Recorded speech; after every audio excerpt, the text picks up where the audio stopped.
Donald Trump has come out and said that any senator who opposes his nominees for what he calls unreasonable reasons would be primaried. He plans to primary out any senator who blocks his nominees, including people like Pete Hegseth, RFK Jr., those kind of people. And he went on to talk about all of the benefits of his picks and how they're going to have really great people. And well, he said, well, if the senators block him for reasonable reasons, or because they disagree with policy, that's one thing. But if they're being unreasonable, or they're playing politics, or it's because they don't like me, then of course we're going to primary him, something like that.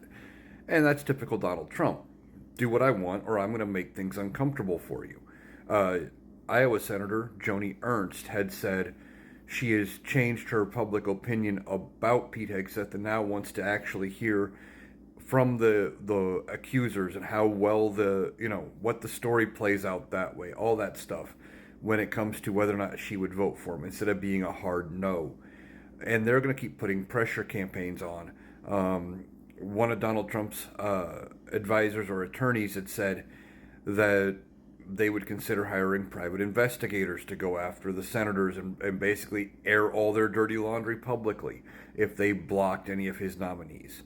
Now, I think some of them are going to still do the right thing and block some of the most egregious picks. I don't think people like Pete Hegseth and RFK Jr., maybe Linda McMahon, Tulsi Gabbard, I don't think they get through, especially when Tulsi Gabbard had been flagged for, being on an intelligence watch list at one point.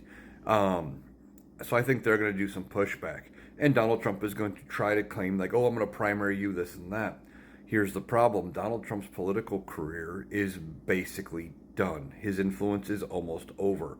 Why? He can't run for election again. He is done as of 2028. January 20th, 2029, but he can't run for re-election in 28. They will have to have a new candidate. He is a lame duck already. And Joe Biden would also be a lame duck at this point if he would have ran and won re-election. It's just a simple fact that he's a lame duck because he can't run and win another election. Now, he could try to exert some kind of influence over the primary process and see what happens there. But a lot of times people still go with the incumbent.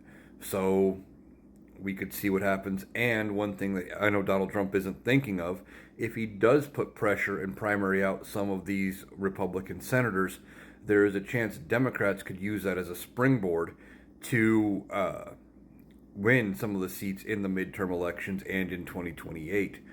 So he could end up hurting the Republican Party. But this is why I say Republicans aren't going to be getting a whole lot done. They're going to be too busy fighting with themselves. He doesn't even know for sure that his cabinet is going to be fully approved through the Senate. And yet here he is threatening to primary senators that he needs because he's got such a slim majority in the Senate. They only have the Senate by 3 votes. And if he pisses off enough of them, he doesn't get anything through the Senate. So he's just trying to bully and push around, but he's going to find out that his power is greatly diminished at this point because he's got nothing left he can bring to the Republican Party.